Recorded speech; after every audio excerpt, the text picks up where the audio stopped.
Ukraina semakin tersudut. Tidak hanya Mariupol, Rusia kini bombardir seluruh penjuru Ukraina hingga kondisinya mengerikan.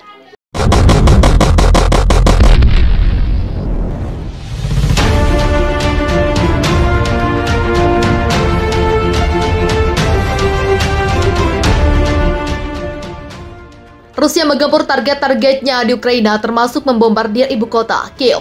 Hampir selusin orang dikabarkan terluka, tak terkecuali satu orang yang kehilangan satu kaki, sementara yang lainnya terperangkap di puing-puing ketika dua bangunan dihantam. Reuters melaporkan, pemboman itu terjadi hampir 1 jam setelah Presiden Ukraina Volodymyr Zelensky mengadakan konferensi pers dengan Sekretaris Jenderal PBB Antonio Guterres. Seorang juru bicara mengatakan Guterres dan timnya selamat. Tidak hanya Kiev, serangan Rusia juga menyasar seluruh negeri. Di Polone, di barat Chernihiv, dekat perbatasan dengan Belarus, dan Fastiv, pusat kereta api besar di barat daya ibu kota. Wali kota desa mengatakan roket dicegat oleh pertahanan udara. Pihak berwenang Ukraina juga melaporkan kebakaran hebat Rusia di Donbas dan di dekat Kharkiv, sebuah kota timur laut di luar Donbas yang dipandang sebagai kunci serangan. Di Mariupol yang menjadi sasaran utama Rusia 2 minggu terakhir, pejuang Ukraina bersembunyi di pabrik baja yang mewakili kantong perlawanan terakhir mengatakan pemboman terkonsentrasi semalam menewaskan dan melukai lebih banyak orang. Sebanyak 2 rudal Rusia menghantam Kiev selama kunjungan Sekretaris Jenderal PBB Antonio Guterres, Kamis 28 April. Rusia menarik pasukannya dari luar Kiev pada bulan lalu setelah gagal merebut ibu kota dan melancarkan serangan besar-besaran di wilayah Donbas, timur Ukraina. Ledakan terdengar segera setelah Guterres menyelesaikan pembicaraan dengan Presiden Ukraina Volodymyr Zelensky. Serangan itu menyoroti kekhawatiran bahwa ibu kota tetap rentan. Zelensky mengatakan ledakan itu membuktikan bahwa tidak boleh mengabaikan kewaspadaan. Kita tidak boleh berpikir bahwa perang telah berakhir, katanya.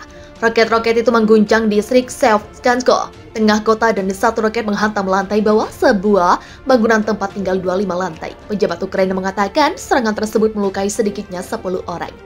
Sanksi Reuters mendengar 2 ledakan, tetapi penyebabnya tidak dapat diverifikasi secara independen. Belum ada komentar dari Rusia tentang ledakan itu. Saat ini pasukan Rusia berkumpul di wilayah timur yang dikuasai pasukan separatis sejak 2014. Moskow pun memegang petak selatan yang berhasil direbut pada Maret. Staf Umum Ukraina mengatakan Rusia meningkatkan serangan militernya di Donbas. Musuh meningkatkan kecepatan operasi ofensif. Penjajah Rusia mengerahkan tembakan intens di hampir semua arah, katanya. Klaim serangan pun diberikan Rusia yang melaporkan serangkaian serangan oleh Ukraina di wilayah perbatasan kedua negara. Moskow telah memperingatkan bahwa serangan semacam itu beresiko eskalasi yang signifikan. Laporan terbaru pada Kamis menyatakan 2 ledakan besar terdengar di kota Belgorod, Rusia, dekat perbatasan dengan Ukraina. Tidak jelas apa yang menyebabkan serangan itu dan apakah ada korban atau kerusakan. Serangan rudal Rusia ke wilayah Ukraina, 2 ledakan terdengar di pusat Kiev, Ukraina pada Kamis malam 28 April. Wali kota Vitaly Klitschko mengkonfirmasi informasi tentang ledakan di ibu kota tersebut.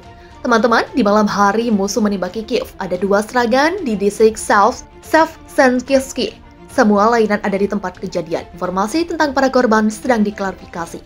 Tulisnya di Telegram sebagai dilansir Ukrinform, agensi berita Ukraina. Administrasi negara kota Kiev melaporkan bahwa peringatan udara atau sirine telah diumumkan di Kiev.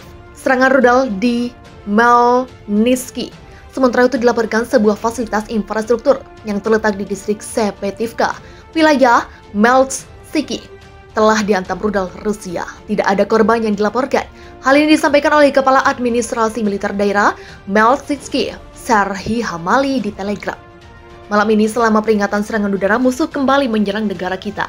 Rudal dunia Rusia tidak melewati wilayah Melnytsky, tulis Hamali. Dikatakannya sarana-prasarana di salah satu wilayah masyarakat distrik Sepetivka terkena imbasnya.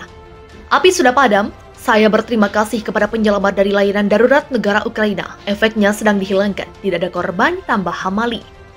Sebuah pengingat bahwa blok apartemen 25 lantai telah rusak dan sebagian hancur dalam serangan rudal Rusia di Kiev malam ini menurut data awal 10 warga sipil terluka. Perang belum berakhir. Presiden Ukraina Volodymyr Zelensky mengingatkan bahwa serangan rudal Rusia baru-baru ini di kota-kota Ukraina telah membuktikan bahwa perang belum berakhir, serta telah menunjukkan sikap Rusia yang sebenarnya terhadap institusi global. Serangan rudal Rusia di Ukraina, Kiev, Fastiv, Odessa, dan kota-kota lain sekali lagi membuktikan bahwa kita tidak bisa lega. Kita tidak bisa berpikir bahwa perang sudah berakhir. Kami masih harus berjuang. Kami masih harus mengusir penjajah, kata Zelensky dalam sebuah pidato video.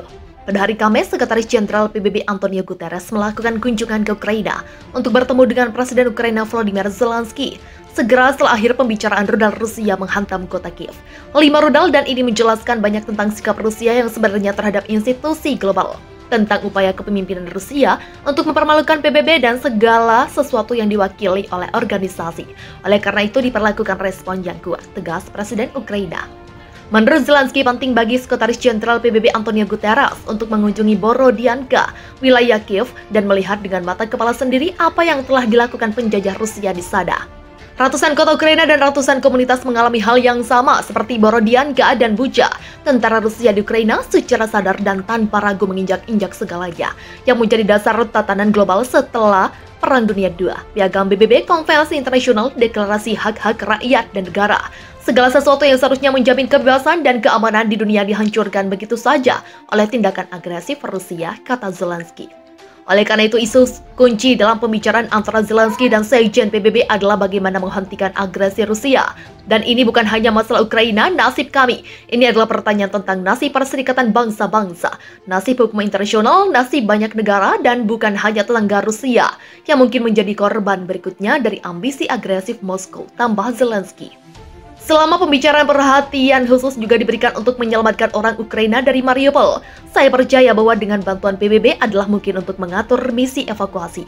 Ukraina siap untuk langkah-langkah ini, tetapi juga perlu bagi pihak Rusia untuk mempertimbangkan masalah tanpa sinisme dan benar-benar melakukan apa yang dikatakannya, kata Presiden Ukraina. Para pejabat Ukraina mengatakan pasukan Rusia melancarkan serangan udara baru di pabrik baja Azovstal di Mariupol, tempat pasukan Ukraina bersembunyi, dan dengan tegas menolak tuntutan Rusia untuk menyerah. Pekan lalu, Presiden Rusia Vladimir Putin memerintahkan blokade ketat fasilitas yang telah diperjuangkan pasukan Rusia untuk mengambil alih dari mungkin ribuan pejuang Ukraina dan warga sipil yang tetap mengendalikan pabrik dengan labirin terowongan dan lorong-lorongnya. Zelensky menggunakan kunjungan Blinken dan Austin ke ibu kota Ukraina Sabtu malam 23 April.